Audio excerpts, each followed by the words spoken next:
अकबर व बीरबल की कहानियां। अकबर बादशाह को मजाक करने की आदत थी। एक दिन उन्होंने नगर के सेठों से कहा, आज से तुम लोगों को पहरेदारी करनी पड़ेगी। यह सुनकर सेठ सब घबरा गए और बीरबल के पास जा पहुंचे और जाकर अपनी फरियाद रखी। बीरबल ने उन्हें हिम्मत बंधाई। तुम सब अपनी पगड़ियों को पैर में और पायजामे को सिर पर लपेटकर रात्रि के समय नगर में चिल्ला चिल्ला कर कहते फिरो, अब तो आन पड़ी है। उधर बादशाह भी वेश बदलकर नगर में गश्त लगाने निकले। सेठों का यह विशाल स्वांग देखकर बादशाह पहले तो हंसे, फिर बोले, यह सब क्या है? सेठों के मुखिया ने कहा, जहापना, हम सेठ जन्म से गुड़ और तेल बेचने का काम सीख कर आए हैं। भला पहरेदारी क्या कर पाएंगे? अगर इतना ही जानते होते तो लोग हमें बनिया कहकर क्यों पुकारते? बादशाह अकबर बीरबल की चाल समझ गए और अपना हुक्म वापस ले लिया। अकबर का साला। अकबर का साला हमेशा ही बीरबल की जगह लेना चाहता था। अकबर जानते थे कि बीरबल की जगह ले सके ऐसा बुद्धिमान इस संसार में कोई नहीं है। फिर भी जोरू के भाई को वे सीधी ना नहीं बोल सकते थे। ऐसा करके वह अपनी लाडली बेगम की बेरुखी मोल लेना नहीं चाहते थे। इसलिए उन्होंने अपने साले साहब को एक कोयले से भरे बोरी दे दी और कहा कि जाओ और इसे हमारे राज्य के सबसे मक्कार और लालची सेठ दमड़ी लाल को बेच कर दिखाओ। अगर तुम यह सब काम कर गए तो तुम्हें बीरबल की जगह वजीर बना दूंगा। अकबर की इस अजीब शर्त को सुनकर साला अचंभे में पड़ गया। वह कोयले की बोरी लेकर तो गया, पर उसे पता था कि वह सेठ किसी की बातों में नहीं आने वाला। ऊपर से वह उल्टा उसे ही चूना लगा देगा। हुआ भी यही। सेठ दमड़ी लाल ने कोयले की बोरी के बदले एक ढेला भी देने से इनकार कर दिया। साला अपना सहा मुंह लेकर महल वापस लौट आया और अपनी हार स्वीकार कर ली।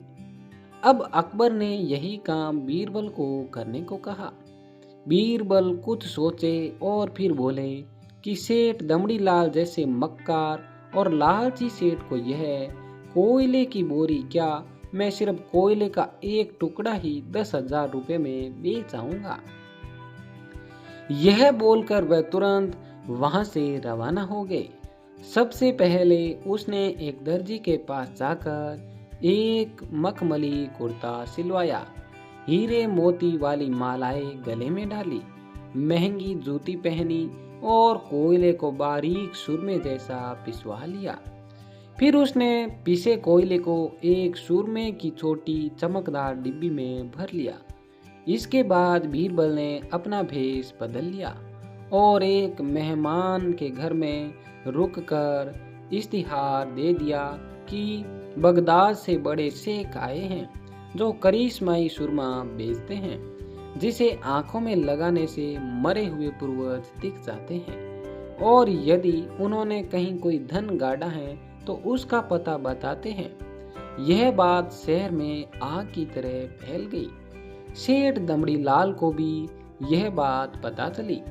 उसने सोचा जरूर उसके पूर्वजों ने कहीं न कहीं धन गाड़ा होगा। उसने तुरंत शेख बने बीरबल से संपर्क किया और सुरमे की डिब्बी खरीदने की पेशकश की। शेख ने डिब्बी के 20,000 रुपए मांगे और मोल भाव करते करते 10,000 में बात तय हो गई। पर सेठ भी होशियार था। उसने कहा, मैं अभी तुरंत यह सुरमा लगाऊंगा और अगर मुझे मेरे पूर्वज नहीं दिखे तो मैं पैसे वापस ले लूंगा। बीरबल बोला, बिल्कुल, आप ऐसा कर सकते हैं। चलिए शहर के चौराहे पर चलिए, वहां इसे जांच लीजिए। सुरमे का चमत्कार देखने के लिए भीड़ इकट्ठा हो गई। तब बीरबल ने ऊंची आवाज में कहा, यह सेठ अभी यह चमत्कारी सुरमा लगाएंगे और अगर ये उन्हीं की औलाद हैं जिन्हें अपना माँ बाप समझते हैं तो इन्हें इनके पूर्वज दिखाई देंगे और गड़े धन के बारे में बताएंगे।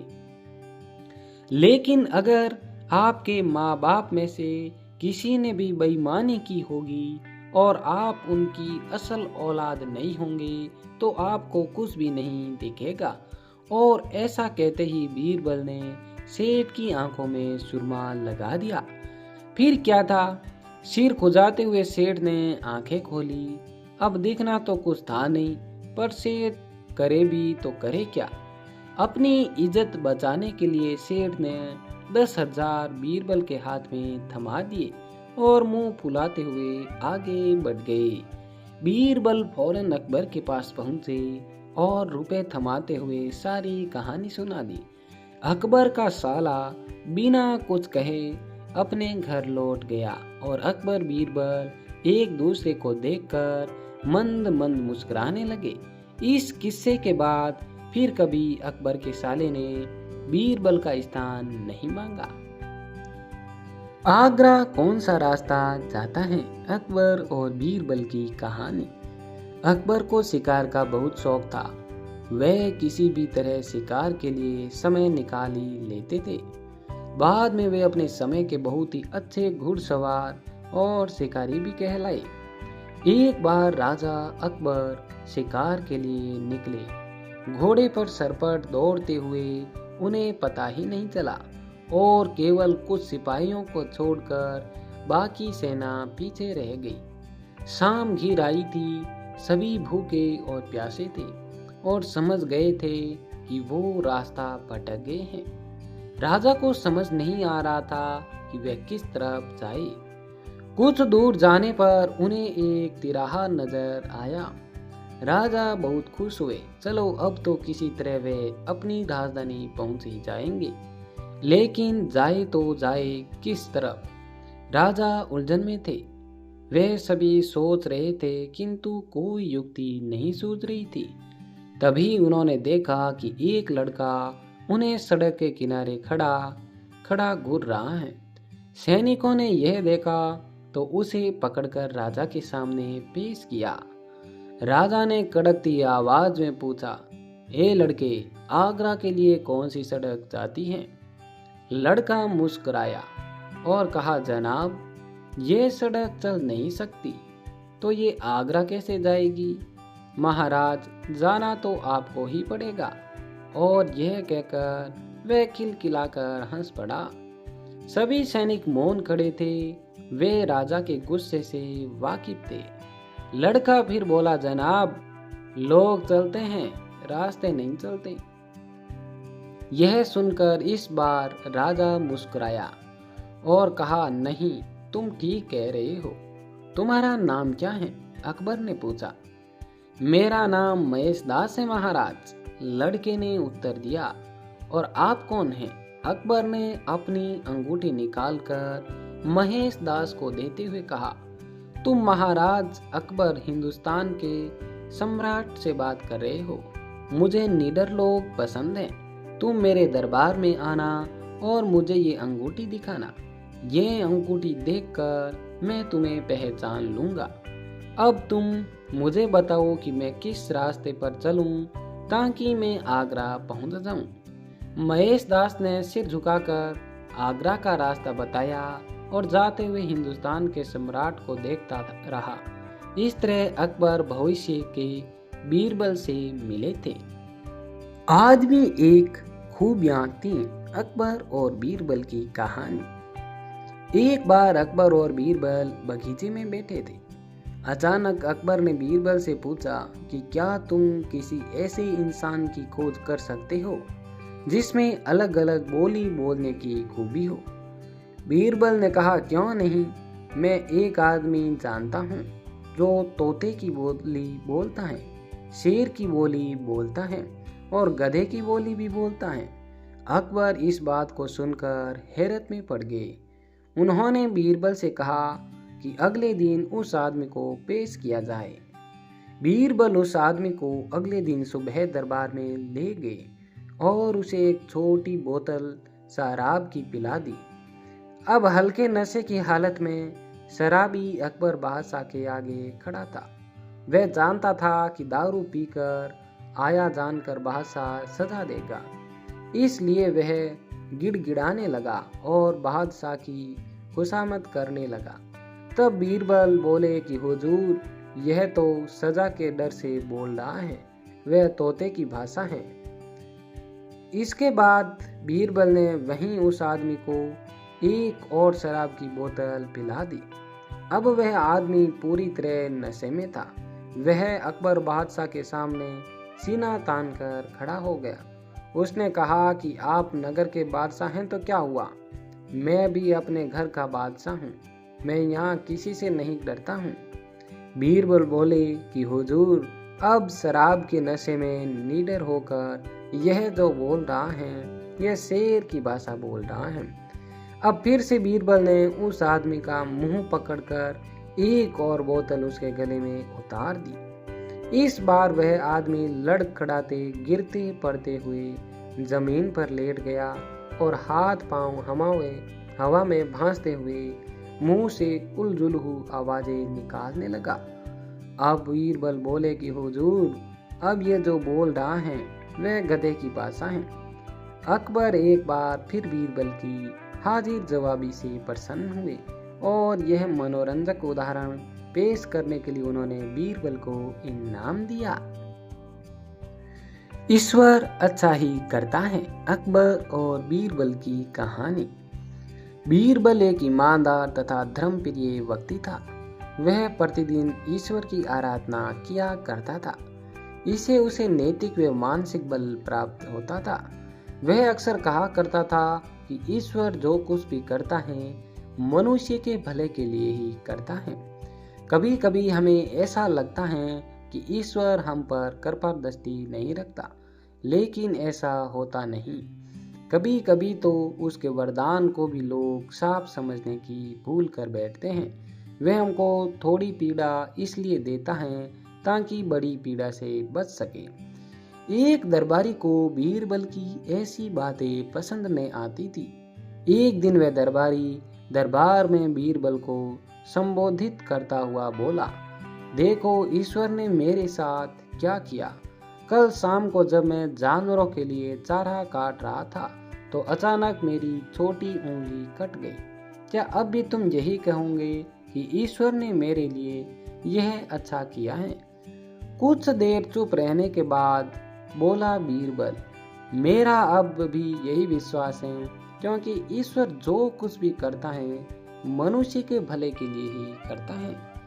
यह सुनकर वह दरबारी नाराज हो गया कि मेरी तो उंगली कट गई और बीरबल को इसमें भी अच्छा ही नजर आ रही है। मेरी पीड़ा तो जैसे कुछ भी नहीं। कुछ अन्य दरबारियों ने भी उसके सुर में सुर मिलाया। तभी बीच में हस्तक्षेप करते हुए बादशाह अकबर बोले, बीरबल, हम भी अल्लाह पर भरोसा रखते हैं, लेकिन यहाँ तुम्हारी बात से सहमति नहीं है। इस दरबारी के मामले में ऐसी कोई बात नहीं दिखाई देती जिसके लिए उसकी तारीफ की जाए।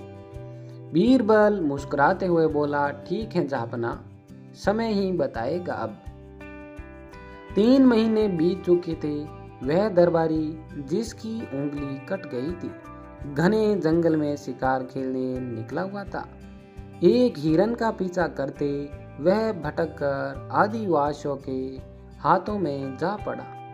वे आदिवासी अपने देवता को प्रसन्न करने के लिए मानव बलि में विश्वास रखते थे।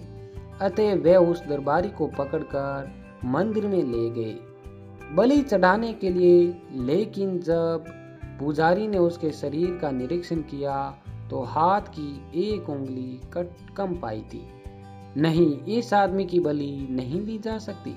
मंदिर का पुजारी बोला, यदि 9 उंगलियों वाले इस आदमी को बलि चढ़ा दिया गया तो हमारे देवता बजाय प्रसन्न होने के क्रोधित हो जाएंगे। अधूरी बलि उन्हें पसंद नहीं है। हमें महामारियों, बाढ़ या सूखे का प्रकोप झेलना पड़ सकता है, इसलिए इसे छोड़ देना ही चाहिए। और उस दरबारी को मुक्त कर दिया गया। अगले दिन वह दरबार में बीरबल के पास आकर रोने लगा। तभी बादशाह भी दरबार में आ पहुंचे और उस दरबारी को बीरबल के सामने रोता देखकर हैरान रह गए। तुम्हें क्या हुआ, तुम रो क्यों रहे हो? अकबर ने सवाल किया। जवाब में उस दरबारी ने अपनी आप बीती विस्तार से कह सुनाई। वह बोला, अब मुझे विश्वास हो गया है कि ईश्वर जो भी करता है मनुष्य के भले के लिए ही करता है। यदि मेरी उंगली न कटी होती तो निश्चित ही आदिवासी मेरी बलि चढ़ा देते। इसलिए मैं रो रहा हूँ, लेकिन ये आंसू खुशी के हैं। मैं खुश हूँ क्योंकि मैं जिंदा हूँ। बीरबल के ईश्वर पर विश्वास को संदेह की दृष्टि से देखना मेरी भूल थी। अकबर ने मंद मंद मुस्कुराते हुए दरबारियों की ओर देखा जो सिर झुकाए हुए चुपचाप खड़े थे। अकबर को गर्व महसूस हो रहा था कि बीरबल जैसा बुद्धिमान उसके दरबारियों में से एक है। ऊंट की गर्दन, अकबर और बीरबल की कहानी। अकबर बीरबल की हाजिर जवाबी के बड़े कायल थे। एक दिन दरबार में खुश होकर उन्होंने बीरबल को कुछ पुरस्कार देने की घोषणा की, लेकिन बहुत दिन गुजरने के बाद भी बीरबल को पुरस्कार की प्राप्ति नहीं हुई। बीरबल बड़ी ही उलझन में थे कि महाराज को याद दिलाई तो कैसे दिलाई। एक दिन महाराज अकबर यमुना नदी के किनारे शाम की सैर पर निकले। बीरबल उनके साथ था। अकबर ने वहां एक ऊंट को घूमते देखा। अकबर ने बीरबल से पूछा, बीरबल बताओ, ऊंट की गर्दन मुड़ी हुई क्यों होती है? बीरबल ने सोचा महाराज को उनका वादा याद दिलाने का यही सही समय है। उन्होंने जवाब दिया, महाराज यह ऊंट किसी से वादा करके भूल गया है, जिसके कारण ऊंट की गर्दन मुड़ गई है। महाराज कहते हैं कि जो भी अपना वादा भूल जाता है तो भगवान उनकी गर्दन ऊंट की तरह मोड़ देता है। यह एक तरह की सजा है। तभी अकबर को ध्यान आया कि वो भी तो बीरबल से किया अपना एक वादा भूल गए हैं। उन्होंने बीरबल से जल्दी से महल में चलने के लिए कहा और महल में पहुंचते ही सबसे पहले बीरबल को पुरस्कार की धनराशि उसे सौंप दी और बोले, मेरी गर्दन तो ऊंट की तरह नहीं मुड़ेगी बीरबल। और यह कहकर अकबर अपनी हंसी नहीं रोक पाए।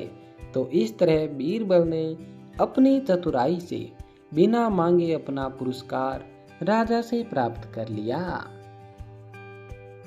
कल, आज और कल, अकबर और बीरबल की कहानी। एक दिन बादशाह अकबर ने ऐलान किया कि जो भी मेरे सवालों का सही जवाब देगा उसे भारी इनाम दिया जाएगा। सवाल कुछ इस प्रकार थे। ऐसा क्या है जो आज भी है और कल भी रहेगा? दूसरा सवाल, ऐसा क्या है जो आज भी नहीं है और कल भी नहीं होगा? तीसरा सवाल है, ऐसा क्या है जो आज तो है लेकिन कल नहीं होगा? इन तीनों सवालों के उदाहरण भी देने थे। किसी को भी चतुराई भरे इन तीनों सवालों का जवाब नहीं सूझ रहा था। तभी बीरबल बोला, हुजूर, आपके सवालों का जवाब मैं दे सकता हूँ, लेकिन इसके लिए आपको मेरे साथ शहर का दौरा करना होगा, तभी आपके सवाल सही ढंग से हल हो पाएंगे। अकबर और बीरबल ने वेश बदला और सूफियों का बाना पहनकर निकल पड़े। कुछ ही देर बाद वे बाजार में खड़े थे। फिर दोनों एक दुकान में घुस गए। बीरबल ने दुकानदार से कहा, हमें बच्चों की पढ़ाई के लिए मदरसा बनाना है, तुम हमें इसके लिए 1000 रुपए दे दो। अब दुकानदार ने अपने मुनीम से कहा कि इन्हें 1000 रुपए दे दो। तो बीरबल बोला, जब मैं तुमसे रुपए ले रहा हूँगा तो तुम्हारे सिर पर जूता मारूंगा। हर 1 रुपए के पीछे 1 जूता पड़ेगा। बोले, तैयार हो?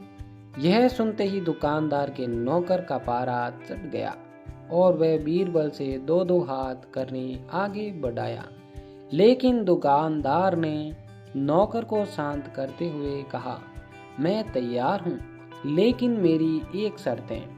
मुझे विश्वास दिलाना होगा कि मेरा पैसा इसी नेक काम पर खर्च होगा। ऐसा कहते हुए दुकानदार ने सिर झुका दिया और बीरबल से बोला कि जूता मारना शुरू करे। तब बीरबल व अकबर बिना कुछ कहे सुने दुकान से बाहर निकल आए। दोनों चुपचाप चले जा रहे थे कि तभी बीरबल ने मौन तोड़कर, बंदा परवर, दुकान में जो कुछ हुआ उसका मतलब है कि दुकान के पास आज पैसा है और उस पैसे को नेक कामों में लगाने की नीयत भी थी, जो भी उसे आने वाले कल भविष्य में नाम देगी। इसका एक मतलब यह भी है, अपने नेक कामों से वह जन्नत में अपनी जगह पक्की कर लेगा। आप इसे यूं भी कह सकते हैं कि जो कुछ उसके पास आज है कल भी उसके साथ होगा। वह आपके पहले सवाल का जवाब है। फिर वे चलते हुए एक भिखारी के पास पहुंचे। उन्होंने देखा कि एक आदमी उसे कुछ खाने को दे रहा है और वह खाने का सामान उस भिखारी की जरूरत से कहीं ज्यादा है। तब बीरबल उस भिखारी से बोला, हम भूखे हैं, कुछ हमें भी दे दो खाने को। यह सुनकर भिखारी बरस पड़ा, भागो यहाँ से, जाने कहाँ से आ जाते हैं मांगने के लिए। तब बीरबल बादशाह से बोला, यह रहा हुजूर आपके दूसरे सवाल का जवाब। यह भिखारी ईश्वर को खुश करना नहीं जानता। इसका मतलब यह है कि जो कुछ इसके पास आज है वो कल नहीं होगा। दोनों फिर आगे बढ़ गए।